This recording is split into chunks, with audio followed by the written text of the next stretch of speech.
अगर उस भालू को आप मार दो तो तुरंत 24 घंटे के अंदर आप सारी फॉरेस्ट डिपार्टमेंट की गाड़ियां और अदर जो एनिमल्स ऑर्गेनाइजेशन बने हुए ना एनिमल के लिए, उनको बचाने के लिए, वो लोग वहां पहुंच जाएंगे कि जानवर को कैसे मारा, उस पर तो तुरंत तुरंत फैसले हो जाएंगे। लेकिन इंसान के लिए, मानवीयता के लिए तो आप लोग कुछ एक्शन लेने की कोशिश करिए, कम से कम लोगों को बचाने की तो कोशिश करिए, कुछ तो जिम्मेदारी लीजिए।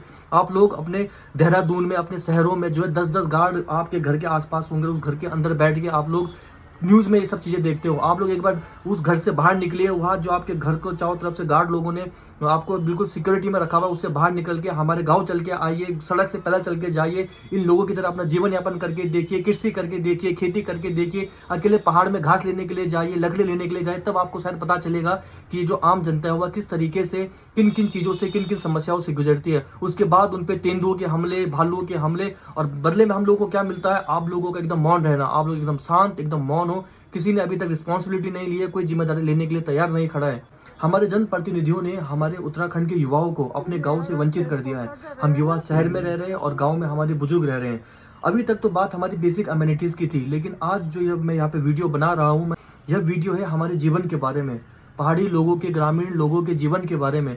हमारे गाँव में हमारे माताएं रह रही है, हमारे दादा दादियाँ रह रही है, हमारे बुजुर्ग लोग रह रहे हैं। उनका काम क्या है? वह लोग सिर्फ वहाँ पे खेती कर सकते हैं, वह खेती करते और घास काटने के लिए पहाड़ में जाते हैं, खेती करने के लिए पहाड़ में जाते हैं, अपने घर से, गांव से दूर जाते हैं। और अब हमारे पहाड़ों में जो गुलदार है, भालू है, उनके अटैक इतने ज़्यादा बढ़ चुके हैं कि आए दिन आप लोग देख सकते हैं कि हमारे माताओं को, बहनों को गुलदार के अटैक हो रहे हैं, भालू के अटैक हो रहे हैं, और इतनी निर्दयी तरीके से वह उनकी हत्याएं कर रहा है कि हम आपको क्या बताऊं। यहाँ पे सबसे बड़ी बात आती है कि अगर हम सेल्फ डिफेंस में उस भालू को मारे, या उस बाघ को मारे, उस तेंदुए को मारे, तो अभी के अभी 24 घंटे के अंदर वहाँ पे सारी फॉरेस्ट डिपार्टमेंट की गाड़ियां लग जाएंगी। चाहे वह गाँव सड़क से 15 किलोमीटर दूर स्थित हो, तब भी फॉरेस्ट डिपार्टमेंट की सारी गाड़ियां वहाँ पहुंचेंगी और उस इंसान को ढूंढ निकालेगी।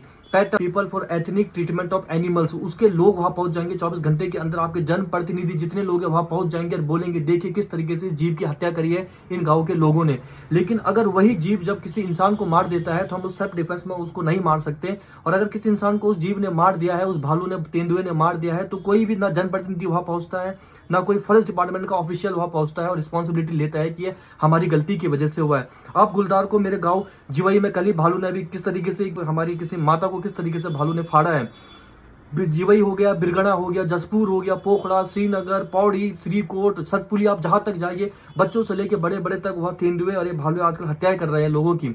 लेकिन हमारा शासन प्रशासन सो रहा है। आप लोग हमें हमारी बेसिक कम्युनिटीज नहीं दे पाए, सुविधाएं नहीं दे पाए, कम से कम हमारे गाँव को, हमारे पहाड़ के लोगों के जीवन को तो बचाइए। लेकिन कोई भी जनप्रतिनिधि या कोई भी लोग यहाँ पे आज ऐसा नहीं है कि जो वहाँ पे खड़ा हो, साथ में खड़ा होकर बोले कि हमारी जिम्मेदारी है, हमारी रिस्पॉन्सिबिलिटी, हमारी वजह से ये घटनाएं हुई। कोई आगे नहीं आना चाहता है, कोई इंसान के लिए काम नहीं करना चाहता। आप लोग सब कुछ छोड़ के मानवीयता के लिए तो काम करिए।